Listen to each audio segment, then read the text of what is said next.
Welcome back, everybody. I'm constantly running into Muslims who do not know very basic, simple facts about the standardized Quran. In this video, we'll do what we normally do and what other channels like this do, and that is tell Muslims things that their authorities would apparently rather keep concealed. We'll proceed through this video with a series of questions. What do Muslims really mean when they say the Quran? When did a Quran become the Quran? Why did a Quran become the Quran? And what are some problems with the Quran? So let's get right to those first two questions. When Muslims talk about the Quran, they're primarily referring to the standardized Egyptian edition, which was first published on July 10th, 1924 in Cairo, and it's now widely seen as the official text of the Quran. After it was standardized in Egypt, the Hafs recitation, from which the standardized text is allegedly derived, quickly became the standard not only in Egypt, but throughout most of the Muslim world, though numerous Arabic Qurans do exist, with thousands of differences between them. So for the first two questions, the Quran actually refers to the standardized Quran, which is the 1924 Egyptian edition. Now for the third question, why did a Quran become the Quran? In the early 20th century, the shape of the Quran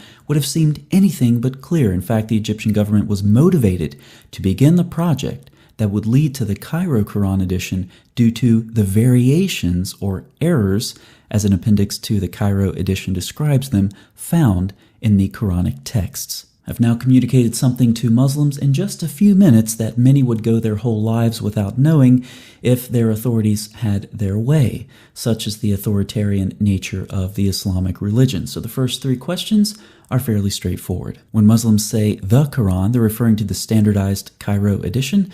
This was standardized in 1924, and it was motivated by errors found in Quranic texts being imported for use in Egyptian schools. Now, what are some problems with the Quran? Well, first, from the Muslim perspective, it seems to me that the standardized edition is in disobedience to what Muhammad taught. We have several hadith attributed to Muhammad that say who to learn the Quran from. Of course, there are four prominent persons mentioned. And the standardized Quran is not based on any of these four readings. The reality is, if Muhammad's orders were followed, there would be no standardized Quran, because these four recitations that Muhammad refers to all have variants, both within themselves and with the standardized 1924 edition. As Gabriel Reynolds says, the Cairo edition is often at odds with manuscript evidence. And as we've seen previously, it didn't take long for these early Quranic variants to cause problems. We've talked recently on this channel about a problem with Surah 33:6. The codices of the four different companions contain a variant that say that Muhammad is the father of the believers. Recall that when Umar heard this variant, he ordered it erased, even though it was attributed to Ubay ibn Ka'b, and Ubay ibn Ka'b was one of the four that Muhammad said to learn the Quran from. When it comes to another major authority, Abdullah ibn Masud, it's well known that he only had 111 surahs in his Quran. And it's well known the standardized Quran has 114 surahs. So where did the Egyptian government get their Quran from? It was the work of a government-appointed committee led by Muhammad bin Ali al-Husseini al-Haddad that was meant to establish a uniform text for religious education in Egypt. Now, what's another problem? Well, many Muslims believe that there's a single, unaltered, miraculously preserved Quran that goes right back to Uthman's time. Now, since they're only familiar, in many cases, with the standardized 1924 Quran, then they extrapolate that that Quran that they're familiar with is the unaltered, miraculously preserved Quran that goes right back to Uthman's time. In fact, this is a massive non sequitur. As Muslim scholars Al-Takulich and Ihsanulu state, one of the most important questions of Quranic history is the whereabouts of the Mus'hafs attributed to Caliph Uthman, and whether any of them reached the present day. Unfortunately, we do not have a positive answer to this question.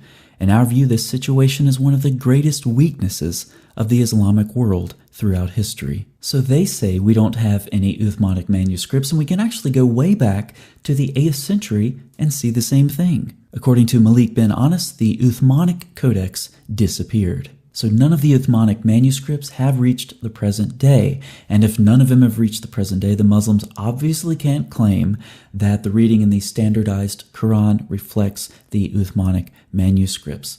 Now there's another problem that we can talk about, and once again, this lies in the realm of the Muslim authorities. A common belief that the Quran is a single, unambiguous reading is due in part to the bravado of translators, who rarely express doubt about their choices. You see, not only are there problems with miraculous preservation and the Uthmanic manuscripts and so forth, but there are problems with how Muslims conceive of preservation of their texts in general. To put it bluntly, I would say it's all bravado. What I mean by this is you don't get credit for having a low number of variants in your manuscripts when you destroy your manuscripts after you revise or supersede them.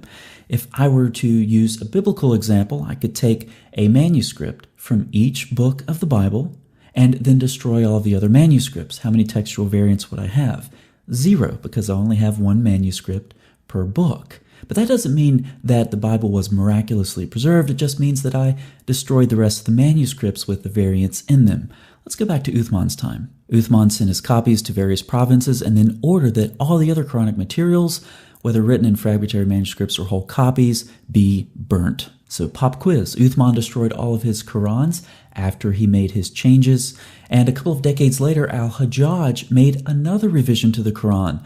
What do you think he did with his old Qurans? That's right, he destroyed them. Just as Uthman had ordered the destruction of all unofficial codices, so too Al-Hajjaj ordered the destruction of all codices other than his own and copies made from it. Pop quiz number 2. Uthman destroyed all of his old Qurans.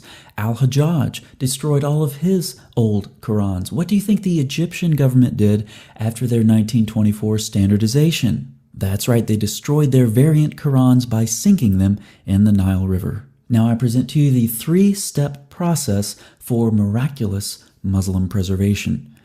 Step 1, revise Quranic manuscripts as needed. Step 2, destroy superseded Quranic manuscripts. Step 3, observe fewer variants due to destroyed manuscripts. Result, claim miraculous preservation due to fewer variants. So let's summarize what we covered in this video. What do Muslims really mean when they say the Quran? They're referring to the standardized Cairo edition, and this was standardized in 1924. Errors prompted this standardization, and we talked about some problems with the Quran. It appears to disobey Muhammad because Muslims are not following one of the 4 recitations he prescribed. We talked about problems with miraculous preservation. Even the standardized text is at variance with other manuscripts. And we talked about the Uthmanic manuscript problem, and that is that there are none. And then the destruction of manuscripts and the 3-step process for miraculous preservation. Thanks so much for watching. We'll see you next time.